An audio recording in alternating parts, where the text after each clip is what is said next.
नमस्कार शेतकरी बांधवांनो, आपल्याला सोयाबीन पेरायचे आणि सोयाबीन करत असताना बऱ्याचशा शेतकरी बांधवांचा प्रश्न येतो की सोयाबीनची धुरळ पेरणी करावी की पाऊस पडल्यानंतर ना.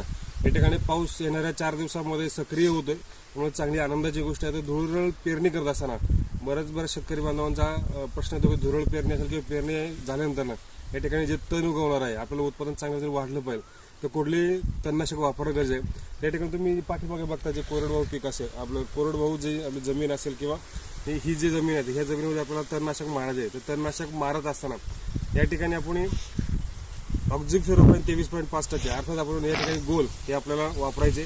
त्याचबरोबर या ठिकाणी पेंडामिथिलिन अर्थात 2 सुपर म्हणजे आपण त्याला बीजनाशक म्हणतोय, तर बीजनाशक सुद्धा आपल्याला या ठिकाणी वापरून घ्यायचे. पेंडामिथिलिन 700 ml प्रति एकर, त्याचबरोबर ऑक्झिफ्लोरोक्विन अर्थात गॅलिगन म्हणतोय आपण किंवा गोल नावाने असेल तर ते 250 ml प्रति एकर याप्रमाणे आपण या ठिकाणी वापरू शकता. त्याच्या जे सोयाबीन लागवड केलं येणारं जे तण नियंत्रण आहे ते तण नियंत्रण आपल्या या ठिकाणी आटोक्यात राहणार आहे. म्हणून निश्चितच आपल्या उत्पादनामध्ये या ठिकाणी फायदा होणार आहे.